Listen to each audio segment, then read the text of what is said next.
గత ఏడాది యశోదతో హిట్ కొట్టిన సమంత ఈ ఏడాది శాకుంతలంతో ప్రేక్షకుల ముందుకు వచ్చింది. ఈ సినిమా సమంతకు తొలి పౌరాణిక చిత్రం. రుద్రమదేవి వంటి హిట్ తర్వాత కొన్నేళ్లు గ్యాప్ తీసుకొని గుణశేఖర్ తెరకెక్కించిన చిత్రమిది.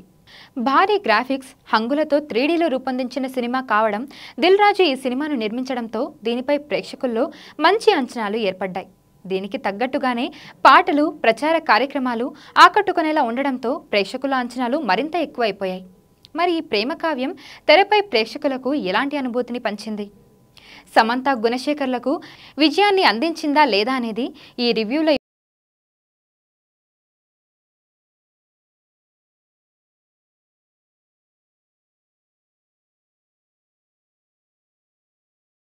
కథలోకి వెళ్తే, విశ్వామిత్రుని తపస్సును భగ్నం చేసేందుకు ఇంద్రుని ఆదేశం ప్రకారం భూలోకంలోకి అడుగు పెడుతుంది మేనక.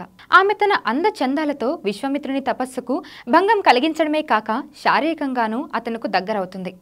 ఫలితంగా ఒక ఆడబిడ్డకు జన్మనిస్తుంది. అయితే నరుడి వల్ల కలిగిన ఆ సంతానానికి దేవలోకంలో ప్రవేశం లేదని, అందుకే ఆ పాపను భూలోకంలోనే వదిలి స్వర్గానికి వెళ్ళిపోతుంది మేనక. ఆ తర్వాత ఆ చిన్నారిని ఒక పక్షుల గుంపు మాలిని తీరాన ఉన్న కణ్వాశ్రమ ప్రాంతంలోనికి వదిలి వెళ్తుంది. మాలిని తీరాన ఉన్న కణ్వాశ్రమ ప్రాంతంలో వదిలి వెళ్ళగా కణ్వ మహర్షి ఆ పాపను దైవప్రసాదంగా భావించి దత్తత తీసుకుంటాడు. శకుంతల అని పేరు పెట్టి కన్న బిడ్డలా పెంచి పెద్ద చేస్తాడు. ఒకానొక రోజు కణ్వాశ్రయానికి దుష్యంత మహారాజు వస్తాడు. శకుంతల అందం చూసి తొలిచూపులనే మనసు పారేసుకుంటాడు. శకుంతల కూడా దుష్యంతుడి ప్రేమలో పడిపోతుంది. ఇద్దరూ గాంధర్వ వివాహంతో ఒక్కటవుతారు. కొంతకాలం తర్వాత దుష్యంతుడు తన రాజ్యానికి బయలుదేరతాడు. త్వరలోనే తిరిగి వచ్చి రాజమర్యాదలతో తనని రాజ్యానికి ఆహ్వానించి మహారాణిగా ప్రజలకు పరిచయం చేస్తానని శకుంతలకు మాట ఇచ్చి అక్కడి నుంచి వెళ్ళిపోతాడు దుష్యంతుడు. ఆ సమయంలోనే తన గుర్తుగా ఒక ఉంగరం కూడా ఇస్తాడు. కొన్నాళ్లకు శకుంతల గర్భవతి అవుతుంది. ఒకవైపు ఆమెకు నెలలు నిండుతున్న దుష్యంతుడు ఎంతకీ తిరిగిరాడు. దీంతో శకుంతలనే దుష్యంత రాజ్యానికి పంపిస్తాడు కణ్వ మహర్షి. కానీ అక్కడికి వెళ్ళాక ఆమెకు ఊహించని పరాభవం ఎదురవుతుంది. కణ్వ మహర్షి ఆశ్రమానికి వెళ్ళిన విషయం తనకి గుర్తుంది, కానీ శకుంతల ఎవరో తనకి తెలియదంటాడు దుష్యంతుడు.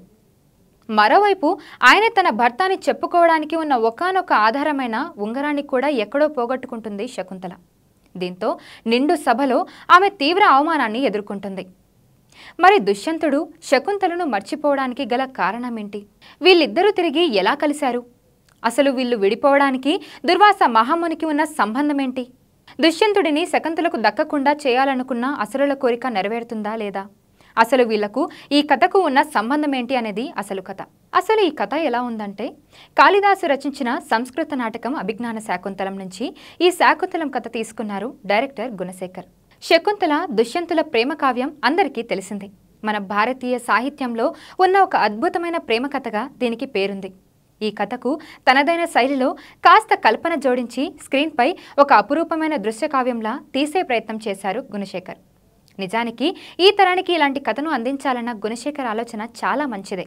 అయితే ఇలా అందరికీ తెలిసిన కథల్ని 2.5 గంటల సినిమాగా అందరినీ ఆకట్టుకునేలా చూపించడానికి ఎంతో సాహసం కలిగి ఉండాలి.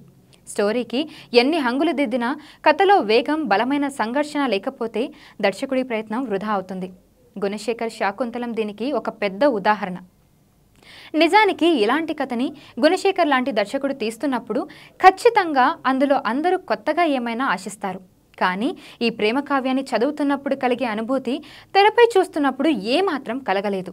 చిన్నారి శకుంతలను ఒక పక్షుల గుంపు కణ్వాశ్రయానికి తీసుకురావడంతో కథ ప్రారంభమవుతుంది. ఆ ఆశ్రమ ప్రాంతం, అందులోని జంతువులు, పక్షులతో శకుంతలకు ఉన్న అనుబంధాలను పరిచయం చేస్తూ నెమ్మదిగా కథలోకి తీసుకెళ్లే ప్రయత్నం చేశారు గుణశేఖర్. దుష్యంతుడి సీన్స్ ఆకట్టుకునేలా ఉన్నా మంచి విజువల్ ఎఫెక్ట్స్ లేకపోవడం వల్ల ఆ ఎపిసోడ్ అంతగా ఆకట్టుకోలేకపోయాయి. శకుంతలకు దుష్యంతుడు ఎదురుపడే సీన్స్ను చక్కగా చేశారు, కానీ వాళ్ళిద్దరూ ఒక్కటయ్యే క్రమంలో వారి మధ్య ఉన్న ప్రేమ, కెమిస్ట్రీని మనసులకు హత్తుకునే విధంగా చూపించలేకపోయారు. దీంతో ప్రేక్షకులు స్టార్టింగ్ నుంచే వారి ప్రేమ కథకు సరిగ్గా కనెక్ట్ కాలేకపోయారు. అయితే ఈ ప్రేమ కథ మధ్యలో వీలున్నప్పుడల్లా అసురజాతి కథను, దుర్వాస మహర్షి కథను పరిచయం చేసే ప్రయత్నం చేశాడు గుణశేఖర్. ఇవి ప్రేక్షకుల్ని కొంచెం ఆకట్టుకునేలానే ఉన్నాయి. దుర్వాస మహర్షి ఎంట్రీతో ఒక్కసారిగా మలుపు తిరుగుతుంది. ఆయన ఎపిసోడ్తోనే బ్రేక్ ఇచ్చిన తీరు ప్రేక్షకులకు ఆసక్తిని పెంచుతుంది.